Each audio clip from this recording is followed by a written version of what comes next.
I have been using this for a while now, so I figured I would share some thoughts.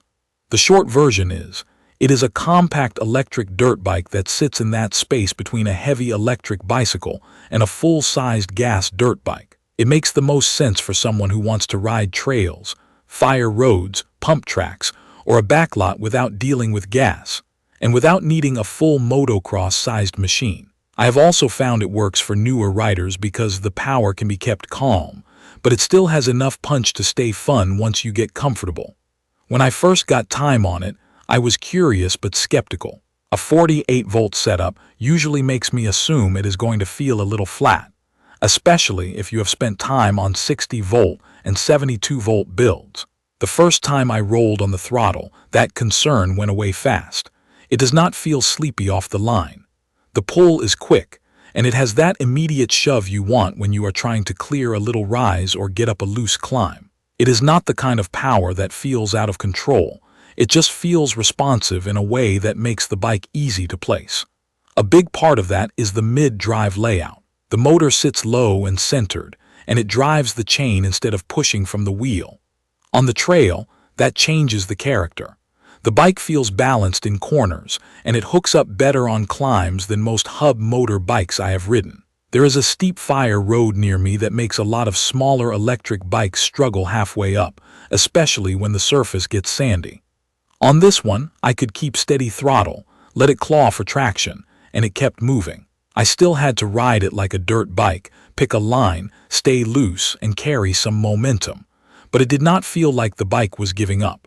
The way it looks in person is also a factor. It leans into motocross styling, and it hides the battery and motor well enough that, at a glance, it reads like a small dirt bike instead of a bicycle with a battery bolted on. The plastics do a decent job keeping things looking clean, and the frame feels sturdy when you grab it and move it around. The first time I landed a small jump, I was listening for rattles and flecks. I did not get any weird noises, and it felt solid under me. Fit and comfort have been mostly good for my height. The seat is low enough that I can dab a foot quickly, and it is slim enough that I can shift my weight forward in corners without fighting the bike. The cockpit is simple. The display is easy to see and not buried behind cables, and the grips have that slightly tacky feel that stays comfortable even after a longer ride.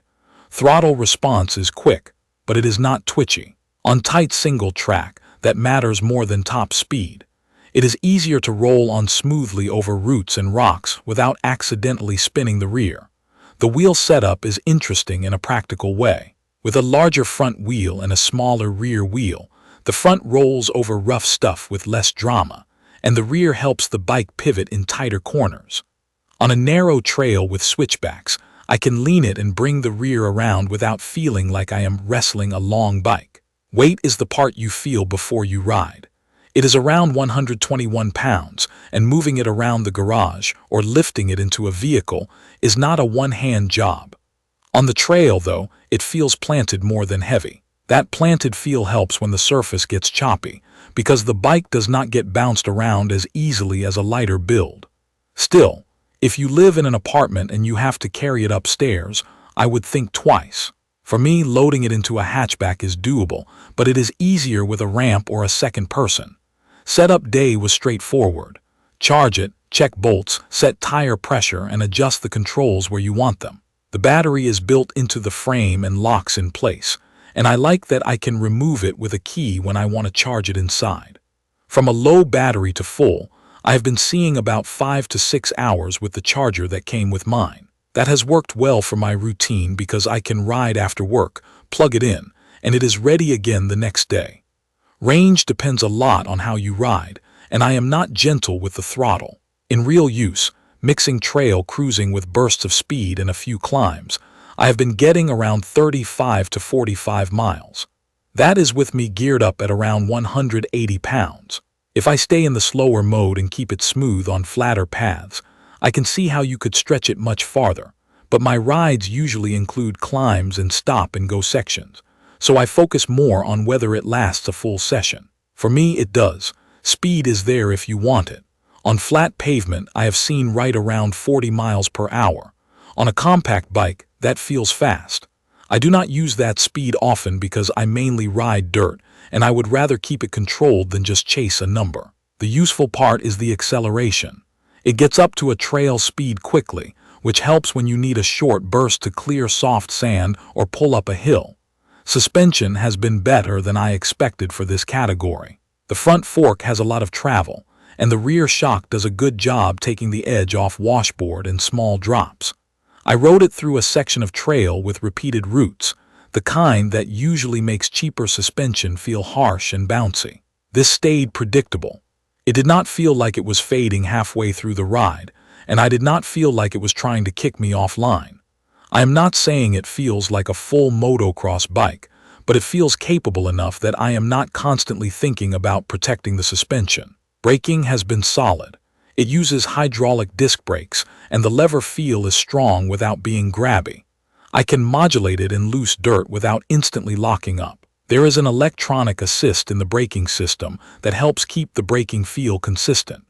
In practice, what I noticed is that the brakes feel steady over a long ride, and I do not feel like I am running out of brake when the bike is moving fast. One of the parts I actually used more than I expected is the controller tuning. My bike has a far driver controller, and with a Bluetooth dongle and the app, I could adjust how quickly torque comes in and how the speed modes behave. I did not turn it into a completely different machine, but I did smooth out the initial hit for tighter trails, and I set the faster mode to only be available when I really want it. If you are the kind of rider who likes to set things once and leave them, you can ignore this. If you like to tinker, it is useful because you can make it feel calmer or more aggressive without swapping hardware. I have also tried a sprocket change, and it is the kind of adjustment you can feel right away. With a larger rear sprocket, it snaps harder on climbs and at low speed. With a smaller one, it holds speed a bit better on open stretches. I ended up going back to a balanced setup because most of my riding is mixed terrain. I also swapped tires for a more street-friendly set one weekend, and it made pavement riding smoother and quieter, but I went back to knobbies because that is where this bike makes the most sense. There are some annoyances worth mentioning. If you are taller than about 5'10", the bike can feel compact. I am just under that and I am comfortable, but longer legs may want taller bars or a different seat setup. I also had one moment where my shoelace loop came close to the chain line area near the motor cover cutout. It did not ruin my day, but it got my attention, and I started tucking laces after that. I noticed a small gap near the top of that cover where dust and leaves can work their way in.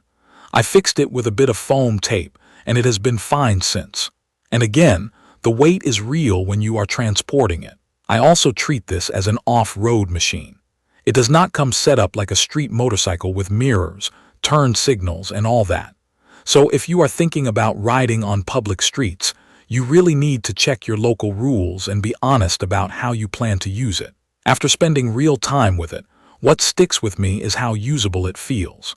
The motor gives you torque where you need it, the suspension keeps the ride from getting beat up, the brakes match the speed, and the battery setup fits into normal life because charging and removal are not a hassle. It has quirks, and it is not the right fit for everyone, especially if you need a larger cockpit or you need something easy to carry. But for trail riding, bike parks, and general off-road fun in a smaller package, I have had a good time with it, and it has held up to repeated rides without feeling fragile. To learn more about the Yozma IN10 electric dirt bike 2025, please check the comments section. Thank you for watching.